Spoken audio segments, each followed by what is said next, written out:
Gold, trusted gold buyers. మీరు తాకట్టు పెట్టిన బంగారాన్ని విడిపించి ఈ రోజు ఉన్న మార్కెట్ ధరకు కొనబడను.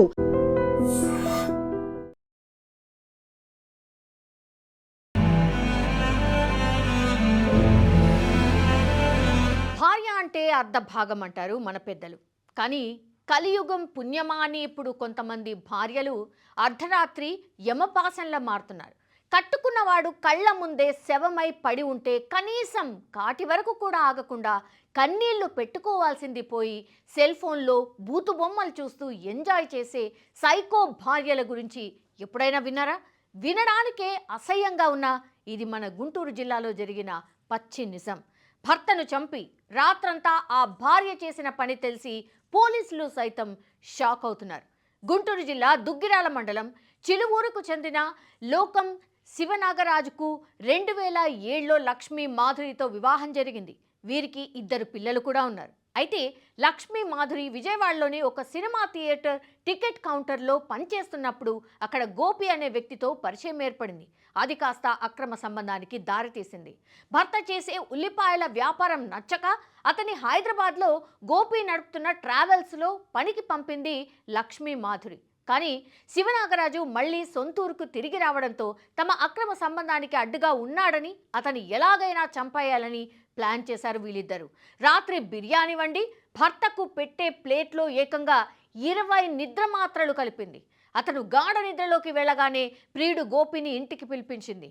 గోపి భర్త ఛాతిపై కూర్చోగా లక్ష్మీ మాధురి అతని ముఖంపై దిండు పెట్టి ఊపిరాడకుండా చేసి చంపేశారు. లక్ష్మీ మాధురి భర్తను చంపిన తర్వాత గోపి అక్కడి నుంచి వెళ్ళిపోయాడు. కానీ లక్ష్మీ మాధురి ఏమాత్రం భయం లేకుండా చనిపోయిన భర్త శవం పక్కనే ఉందన్న కనికరం కూడా లేకుండా రాత్రంతా తన ఫోన్లో పోర్న్ వీడియోలు చూస్తూ గడిపింది. ఆమె ప్రవర్తన చూసి పోలీసులు ఆమెను ఒక సైకోగా అభివర్ణిస్తున్నారు. తెల్లవారుజామున 4 గంటలకు తన భర్త గుండెపోటుతో చనిపోయాడంటూ డ్రామా మొదలుపెట్టింది.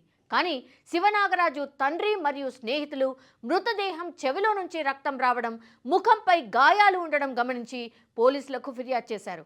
పోస్టుమార్టం రిపోర్ట్లో ఛాతీ ఎముకలు విరిగి ఊపిరాడక చనిపోయాడని తేలడంతో పోలీసులు లక్ష్మీ మాధురిని అదుపులోకి తీసుకుని విచారించారు. పోలీసుల దెబ్బకు తనే హత్య చేసినట్టు ఆమె అంగీకరించింది. చూసారుగా, కట్టుకున్న భర్త ప్రాణం తీసి శవం పక్కనే కూర్చొని ఎంజాయ్ చేసే ఇలాంటి వాళ్ళను మనుషులు అనాలా లేక మృగాల కంటే హీనమైన వాళ్ళు అనాలా? క్షణిక సుఖం కోసం 2 పిల్లల తండ్రిని కాటికి పంపిన ఈమెకు ఇప్పుడు జైలు గోడల మధ్య రాత్రంతా సినిమాలు కనిపిస్తాయి. సమాజంలో బంధాలకు అర్థం మార్చేస్తున్న ఇలాంటి సైకో మనస్తత్వాల గురించి మీరేమంటారు? ఈమెకు చట్టం వేసే శిక్ష కంటే కూడా తన తండ్రిని చంపింది కన్నతల్లే అని తెలిసినప్పుడు ఆ పిల్లల కళ్ళల్లో కనిపించే అసహ్యం ఈమెకు పెద్ద శిక్ష అవ్వాలి. ఇలాంటి వాళ్ళను సమాజం ఎట్టి పరిస్థితుల్లో క్షమించకూడదు.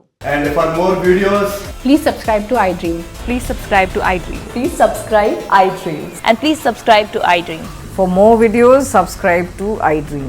please like, share and subscribe to the channel. Congratulations, iDream. Subscribe to iDream. Subscribe to iDream. So subscribe to iDream Media. iDream ki iDream team andarki huge congratulations. Please subscribe iDream Media. Please subscribe to iDream. Subscribe iDream. Please subscribe to iDream. iDream అంటే నా కళల ఛానల్ను subscribe చేసుకున్న నోరు తిరుగుతలేదు. మీరైతే గంట గుర్తు కొట్టండి. For more such videos, please subscribe to iDream.